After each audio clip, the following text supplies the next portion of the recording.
Wagwan foodies, welcome back to Sharey'S kitchen. For all my new subscribers, welcome. Thanks for being here. So today we're gonna make baked mac and cheese. When I just started, I watched a ton load of videos and see how different persons make it, and I've settled with my own way. Now this was a while ago.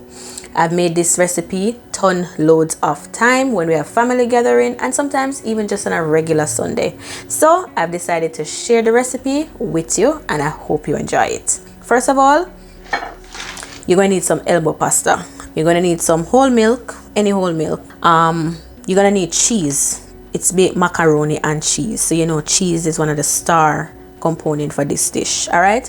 So I like to use a mix of yellow and white cheese. Normally I'd go with the Sharpe cheddar cheese, and this is what I'm using today. So I have two blocks of this here, and I also have some Monterey Jack cheese. All right, now this gives it a extra creamy, silky, runny, nice texture, you know, so this works well. So I'm using Sharpe cheddar and I'm using the Monterey Jack cheese, and of course we can't leave out our mozzarella because this is what give it that stretchy, ooey gooey taste and look that everybody likes to see. All right, in addition to that, you're going to need a little flour. Now the seasons is optional. I'm using some Miss Dash, and you could substitute this for some all-purpose season or some herb season that you have. I'm also using some Miss Bay because it gives it a nice flavor, and I'm also using some garlic salt. In addition to that, you're going to need a little salt to season your pasta, water because you don't want to cook fresh pasta, and you're also going to need a little butter. And the last thing you're going to need is a baking dish, and this is the one that I will be using today. All right, so I have a bowl over here with my grater that I'm going to use and shred these blocks of cheese, and then I come back. All right.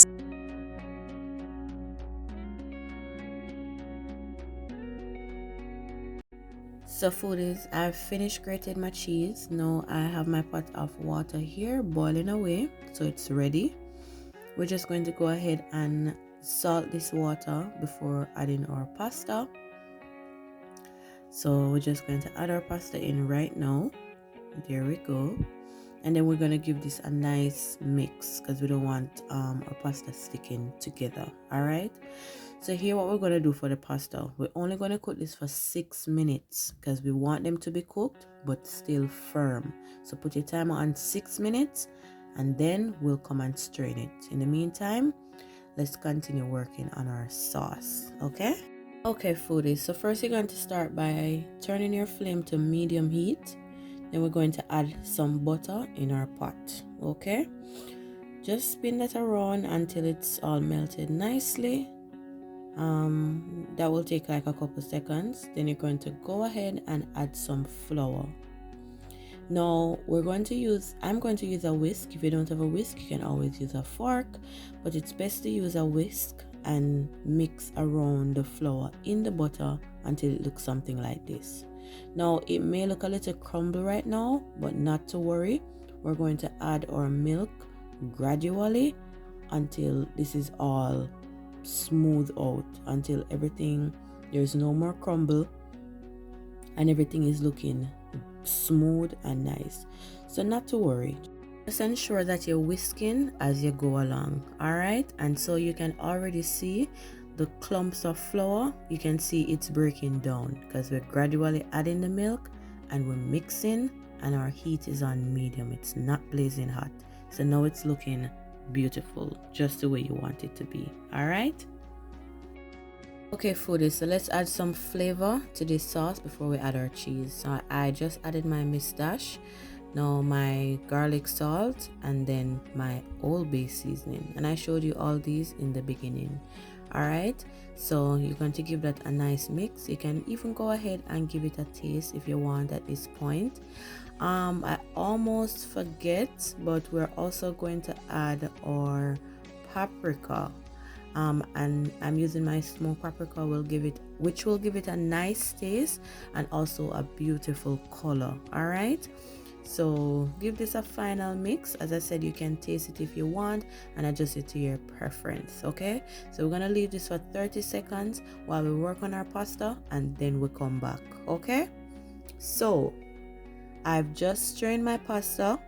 Now I'm just going to add a small piece of butter to this. All right, so you're gonna give that a nice mix, just to have everything loose and, you know, smooth, because we don't want our pasta to get all clumpy. And guys, when you strain the water from the pasta, don't rinse it, just strain it, put it back in your pot, add your piece of butter, give it a little mix, cover it, and we'll soon come back for it. All right, so our sauce is looking good. So now we're going to go ahead and add our cheese. I'm just giving it a little mix so the white and the yellow can be distributed properly.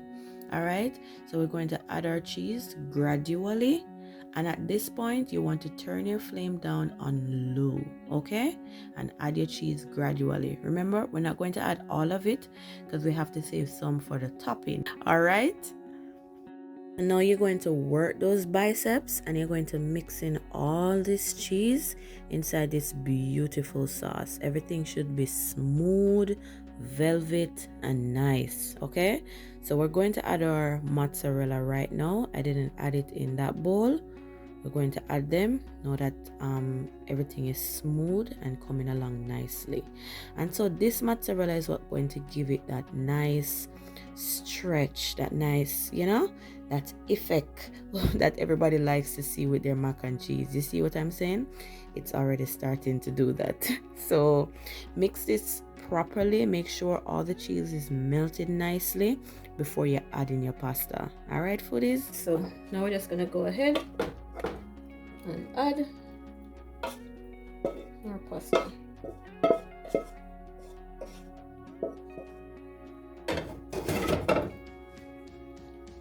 And now we're gonna mix it well. All right, mix all this goodness together properly. So now that this is looking like a champion, we're gonna add this. Before we add it, now is the time that you want to turn your oven on 350 and get it preheated. All right, okay foodies, so let's add this pot of beautiful goodness to our bowl. You can spoon it in if you want. I'm just gonna go ahead and pour it right in. Now we're going to use the remainder of our cheese. I'm just adding the little mozzarella to the cheddar cheese that I have. We're gonna give that a nice mix, and then we're gonna top it off. Okay foodies, so my timer just went on, my oven is preheated. We're looking good here. Believe me, this is one of the cheesiest mac and cheese you will ever have. So I'm just gonna go ahead, put this in my oven. It's gonna go in uncovered for 30 minutes. We still have some cheese remaining, and then I'll be right back when it's done. Okay foodies, so take a look at my finished baked mac and cheese. Foodies, I wonder if you really see how nice and beautiful this crust is looking right now. Ooh. You know, I can't end this video without cutting inside of this.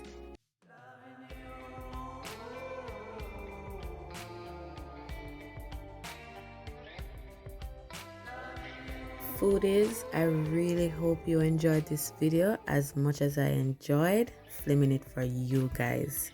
Foodies, don't forget to give this video a like, comment down below. If you haven't already, go ahead and hit that subscribe button and click the notification bell. I'll see you in my next video.